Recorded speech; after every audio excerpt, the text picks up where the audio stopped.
Welcome to HF designs. நம்ம இன்றைக்கி பார்க்க போகிறது வந்து எம்ப்ராய்டரி டாப்ஸில் வர நெக்ஸ்ட் டிசைன்ஸ் வந்து எப்படி நம்ம திருப்பலாம் அப்படிங்கிறத பார்க்கலாம். ஃபஸ்ட்டு வந்து நீங்கள் வந்து லைனிங்கில் ஆஸ் யூஷுவல் வந்து உங்கள் ஷோல்டர்ஸ் எல்லாம் மார்க் பண்ணி கட் பண்ணி எடுத்துக்கோங்க. நெக் மட்டும் கட் பண்ண வேண்டாம். அண்ட் அதே இதில் வந்து உங்கள் எம்ப்ராய்டரி போட்ட டிசைனில் வந்து வச்சு பார்த்தீங்க அப்படின்னா கரெக்டாக இல்லை அப்படின்ற பட்சத்தில் என்ன பண்ணுங்கள், நெக்கு கிட்ட வந்து நம்ம வந்து கொஞ்சம் வந்து க்ராஸ் அடிக்க போகிறோம். இப்போ என்ன பண்ண போகிறோன்னா, நெக் ஃபினிஷ் ஆகும் பார்த்தீங்களா, அந்த இடத்துல வந்து அந்த எம்ப்ராய்டரி டிசைன்ஸ்க்கு வந்து ஷோல்டர் ஃபினிஷிங் எவ்வளோ இருக்குது அப்படிங்கிறத மார்க் பண்ணிக்கோங்க. அண்ட் அதில் வந்து கை அடிக்கிறதுக்கு 1/2 இன்ச் அண்ட் நெக் அடிக்கிறதுக்கு ஒரு 1/4 இன்ச் விட்டுட்டு நீங்கள் அவங்களோட லைனிங்கை ப்ளேஸ் பண்ணி எக்ஸ்ட்ரா வரதை வந்து இந்த மாதிரி க்ராஸாக மார்க் பண்ணிக்கோங்க. எனக்கு 1/4 இன்ச் தான் டிஃப்ரென்ஸ் வந்தது. ஸோ நான் 1/4 இன்ச் டிஃப்ரென்ஸை வந்து இந்த மாதிரி க்ராஸாக அடித்து எடுத்துக்கிறேன்.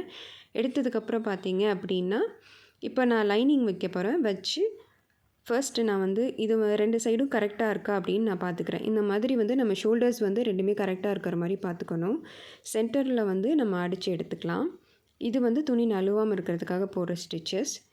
அண்டு இப்போ பார்த்தீங்க அப்படின்னா, நம்ம அந்த ரவுண்டு நம்ம எம்ப்ராய்டரி வந்திருக்கு பார்த்தீங்களா, நெக் டிசைனு, அதை ஒட்டியே வந்து நம்ம ஸ்டிச்சஸ் போட்டுக்கலாம்.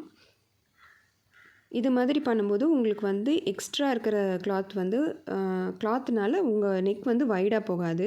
எனக்கு வந்து 1/4 இன்ச் அப்படி தான் வந்துச்சு. சம்டைம்ஸ் 1/2 இன்ச் வரலாம், 1 இன்ச் வரலாம். அதை நீங்கள் இது போல் க்ராஸாக எடுத்து அடிச்சிட்டிங்க அப்படின்னா உங்களுக்கு ரொம்ப அவங்களோட ஃபிட்டிங்கு தகுந்த மாதிரி இருக்கும். இப்போ நான் வந்து இதை ஃபுல்லாமே வந்து நெக் வந்து அதோட ஒட்டியே அடிச்சுக்கிறோம். அப்போ தான் உங்களுக்கு திருப்பும்போது ஃபினிஷிங் வந்து ரொம்ப நீட்டாக கிடைக்கும். அண்ட் இப்போ வந்து இதை வந்து 1/4 இன்ச்சோட அளவில் வந்து நான் கட் பண்ணி எடுத்துக்கிறேன் நெக் பீசஸை.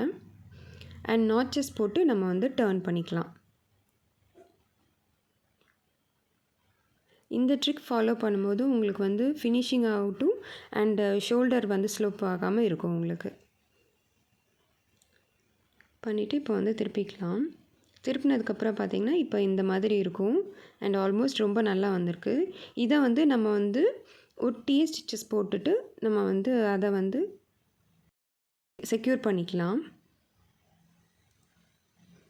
நீங்கள் இது பண்ணும்போது வந்து அந்த ஷோல்டர்ஸ், அந்த கை அளவு எல்லாமே கரெக்டாக வச்சுட்டு அதுக்கப்புறம் மேல் ஸ்டிச்சஸ் போடுங்க. அப்போ தான் உங்களுக்கு அந்த ஃபினிஷிங் கிடைக்கும். அண்ட் இப்போ வந்து இது ஃபினிஷ் ஆகிடுச்சு. நம்மளோட நெக் பார்ட் பார்த்திங்கன்னா ரொம்ப அழகாக வந்திருக்கு. இதை வந்து நீங்களும் ட்ரை பண்ணி பாருங்கள். அண்ட் ஹேண்டு பார்த்திங்க அப்படின்னா, நான் எனக்கு ஒரு 1 இன்ச் கீழே விட்டுட்டு எனக்கு ஹேண்டுக்கு லைனிங் வேண்டாம். ஸோ அதை மட்டும் மடித்து அடிச்சிட்டேன். இதோ ஃபைனல் லுக் வந்து அதோட டாப் வந்து இது தான். இந்த மாதிரி பியூட்டிஃபுல்லான ஐடியாஸ்க்கு வந்து என் சேனலை சப்ஸ்கிரைப் பண்ணுங்கள். தேங்க்யூ.